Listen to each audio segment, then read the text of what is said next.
Mapagpalang araw, mga kataba, ang ating pagluluto ng gulay at isda. Yan. Meron na ako na first fry, ang ating tanigi. No? Para hindi kayo magdiwaliw at makatulog. Yan. Inuna ko na yan. At meron naman tayong nakasalang na 3 piraso pa. Kasi hinati ko mahaba yan eh. Sabi ko naman sa inyo, pag nakakabili ako ng mga iba't ibang klase ng isda, bumibili tayo. At para naman hindi maulit ang aking mga pambansang isda. So, gagawa naman tayo ng ating swam. Kinayod na mais. Ang gulay natin na spinach. Pwede kayong gumamit ng malunggay o dahon ng ampalaya. Kung anong gusto nyong dahon ng gulay ang nilagay. Tapos, meron tayong pansahog na mix na to ng ating pork at saka manok. Bawang, sibuyas, kamatis. No, ang pampalasa naman natin ay patis. So yan, habang piniprito natin, balikan natin maya-mayang kaunti. No? Gawa muna tayo mga gawaing bahay. Ganon din kayo. Na-light brown na natin ang ating pansahog na manok at pork. Nailagay ko na yung ating bawang sibuyas. Isunod naman natin ang ating kamatis para lumambot. Saka natin ipipress mamaya. Pabayaan muna natin dyan. Naluto ko na rin ang ating isda.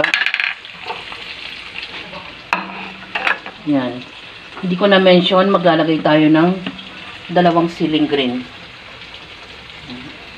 Balikan natin para lumambot ng kamatis. Yan. Huwag natin kalimutan i-press ang kamatis para mas malasa ang ating ginigisa. Pwede na natin ilagay ang ating mais. Haluin natin. At habang hinahalo natin, maglagay na tayo ng mga pampalasa. Paminta. Ajinomoto.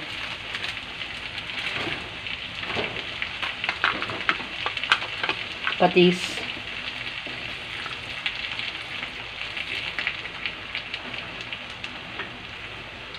Tubig. Yan. Ganyan muna karami. Saka na lang tayo magdagdag maya-mayang kaunti.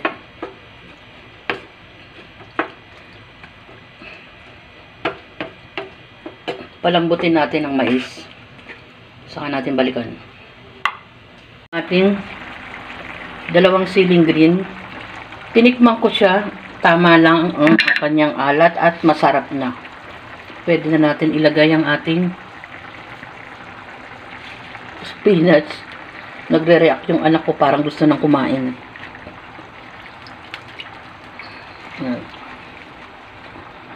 Galit pa naman to sa gulay. Favorite niya to eh. Di ba na? Opo. Yan. Ilagay ko ng ating spinach. Pwede natin dagdagan ng konting sabaw pag sobrang lapot naman. Yung iba naman gusto, medyo may sabaw. Yung iba naman medyo malapot. Nasa sa atin lang. So yan, paluto na yan. At masarap na talaga siya. Hindi lang basta. Ot pa rin. Masarap talaga. Yan. Hipon mga kataba. Pwede nyong ilagay. Mas malasa. So yan. Dish for today. Swam at isda naman mga kataba. Yung swam naman, simpleng gisa-gisa na naman yan. At ang pinakagulay natin ay ang ating spinach. Pwede kayong gumamit ng malunggay, dahon ng ampalaya, or any dahon na gusto nyong ilagay. Ang ipinangsahog naman natin ay mix ng pork at chicken. Meron naman tayong isda mga kataba. Nakabili tayo ng panibagong klase ng isda, ang ating tanigi. Yan ang ating masarap na swam at fried fish.